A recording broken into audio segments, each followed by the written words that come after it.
The Jaunt by Stephen King. Chapter 1. This is the last call for Jaunt 701. The pleasant female voice echoed through the blue concourse of New York's Post Authority terminal. The PAT had not changed much in the last 300 years or so. It was still gungy and a little frightening. The automated female voice is probably the most pleasant thing about it. This is Jaunt service to Whitehead City, Mars, the voice continued. All ticketed passengers should now be in the Blue Concourse Sleep Lounge. Make sure your validation papers are in order. Thank you. The upstairs lounge was not all gungy. It was wall-to-wall carpeted in oyster gray. The walls were in eggshell white and hung with pleasant, non-representational prints. A steady, soothing, progressive colors met and swirled on the ceiling. There were 100 couches in the large room, neatly spaced in rows of 10. 5 jaunt attendants in circulate, speaking in low, sherry voices and offering glasses of milk. At one side of the room was the entranceway, flanked by armed guards and another jaunt attendant who was checking the validation papers of a late car.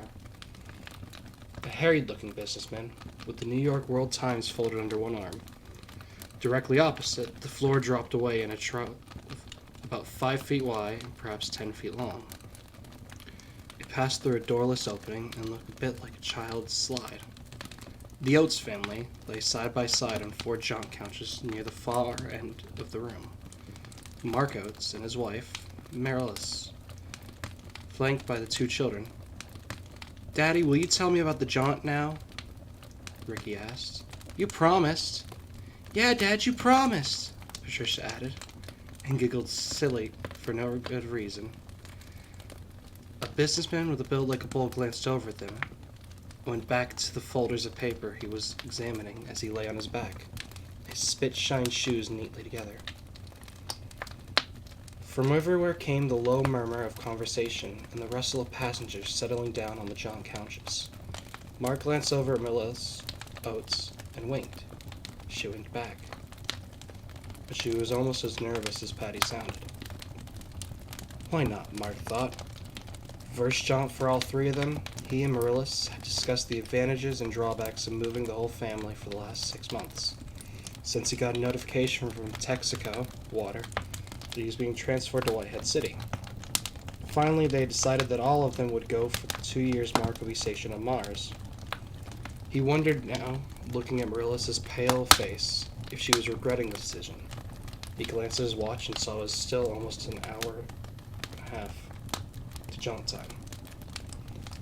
It was enough time to tell the story, and he supposed it would take the kids' minds off the nervousness. Who knew? Maybe it would even cool Marilys out a little. "All right," he said.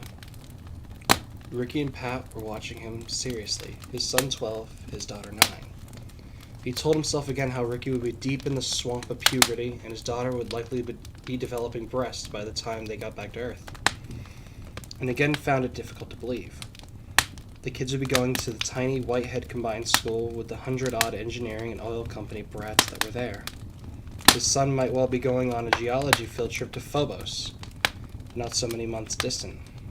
It was difficult to believe, but true. Who knows, he thought wryly.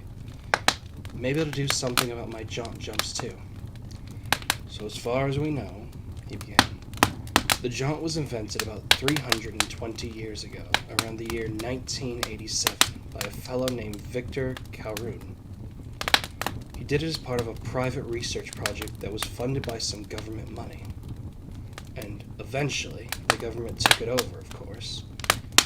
In the end, it came down to either government or the oil companies. The reason we don't know the exact date is because Calhoun was something of an eccentric. "You mean he was crazy, Dad?" Ricky asked.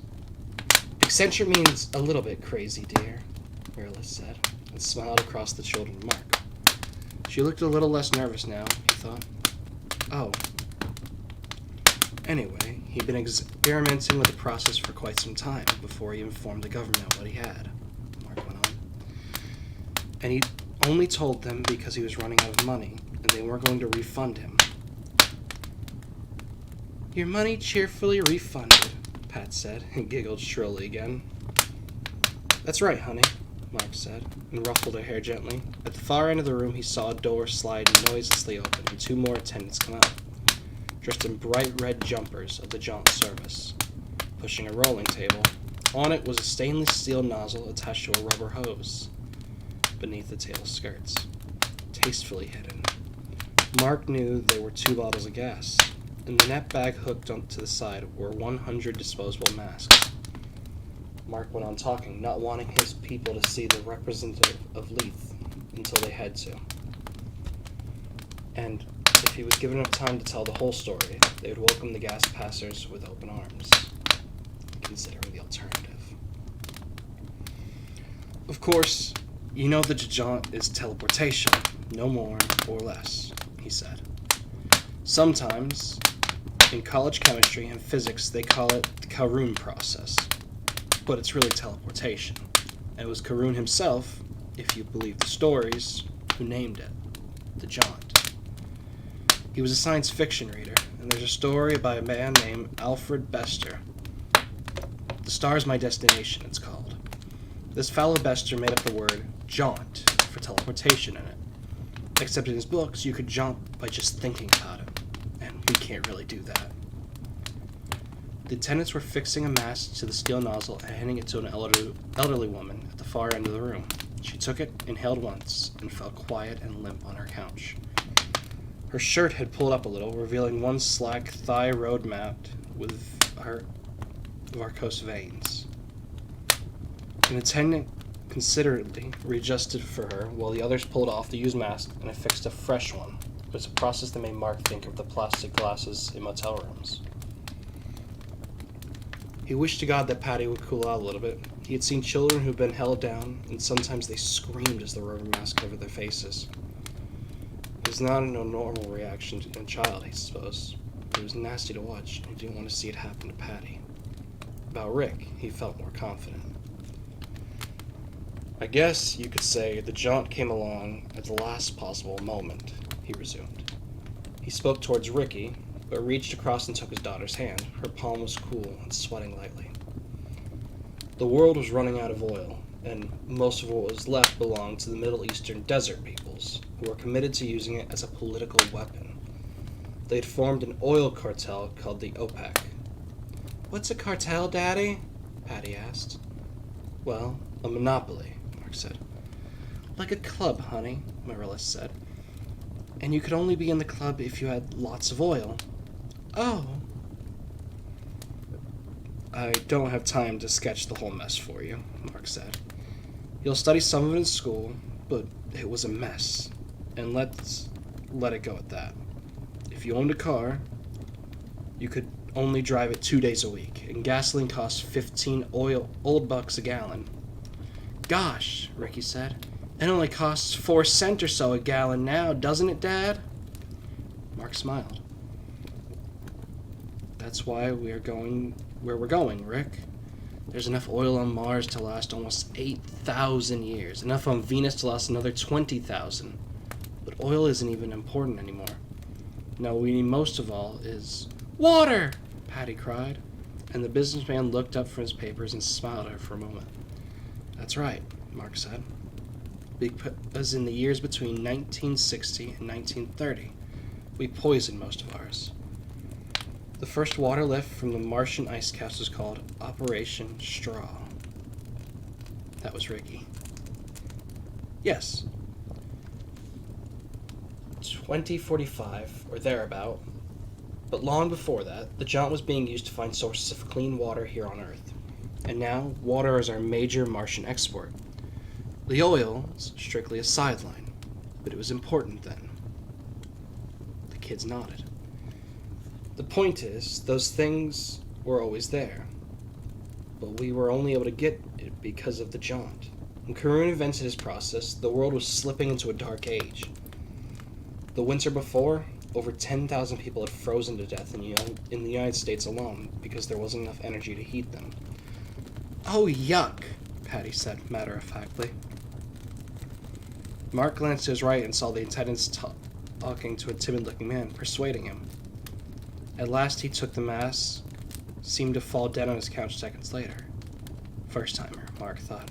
You can always tell. For Karun, it started with a pencil, some keys, a wristwatch, and some mice. The mice showed him there was a problem. Victor Karun came back to his laboratory in a stumbling fever of excitement. He thought he knew how Morse had felt, and Alexander Graham Bell, and Edison. But this was bigger than all of them. And twice he has almost wrecked the truck on the way back from the pet shop in New Paltz, where he had spent his last $20 on 9 white mice. What he had left in the world was 93 cents in his right front pocket and $18 in his savings account. But this did not occur to him. If it had, it certainly would not have bothered him. The lab was a renovated barn at the end of a mile-long dirt road off Route 26. He was making the turn onto this road where he just missed the crackling up of his Brat Pickford truck. For the second time. The gas tank was almost empty, and there would be no more for 10 days to 2 weeks. But this did not concern him either. His mind was a delirious whirl. What had happened was not totally unexpected, no. One of the reasons the government had funded him, even to the paltry tune of $20,000 a year, was because of the unrealized possibility that had always been there in the fields of particle transmission. But to have it happen like this, suddenly, with no warning, and powered by less electricity than was needed to run a color TV. God! Christ! He brought the brat to a screech halt in the dirt of the dooryard, grabbed the box on the dirty seat beside him by its grab handles. On the box were dogs and cats and hamsters and goldfish, and the legend, "I came from Stackpole's House of Pets," and ran for the big double doors. From inside the box came a scurry and whisk of his test subjects. He tried to push one of the big doors open along his truck. And when it wouldn't budge, he remembered that he had locked it. Karun uttered a loud "shit" and fumbled for his keys. The government commanded that the lab be locked at all times. It was one of the strings they had put on their money. Karun kept forgetting. He brought his keys out for a moment and simply stared at them, mesmerized. Running the ball of his thumb over the notches in the brat's ignition key, he thought again, God, Christ! And then he scrambled through the keys and the keyring for the Yale key that unlocked the barn door. As the first telephone had been used inadvertently, Bell crying into it, "Watson, come here!" when he spilled some acid on his papers and himself. So the first act of teleportation had occurred by accident. Victor Karun had teleported the first 2 fingers of his left hand across the 50-yard width of the barn. Karun had set up 2 portals at opposite sides of the barn. On his end was a simple ion gun, available from any electronics supply warehouse for under $500. On the other end, standing just beyond the far portal, both of them rectangular and the size of a paperback book, was a cloud chamber. Between them was what appeared to be an opaque shower curtain, except that shower curtains are not made of lead. The idea was to shoot ions through Portal 1 and then walk around and watch them streaming across the cloud chamber standing just beyond Portal 2, with the lead shield between to prove they really were transmitting, except that for the last 2 years the process had only worked twice. And Karun didn't have the slightest idea why. As he was setting the ion gun in place, his fingers slipped through the portal. Ordinarily, no problem. This morning his hip had also brushed the toggle switch in the control panel at the left of the portal. He was not aware of what had happened. The machinery gave off only the lowest audible hum, until he felt a tingling sensation in his fingers.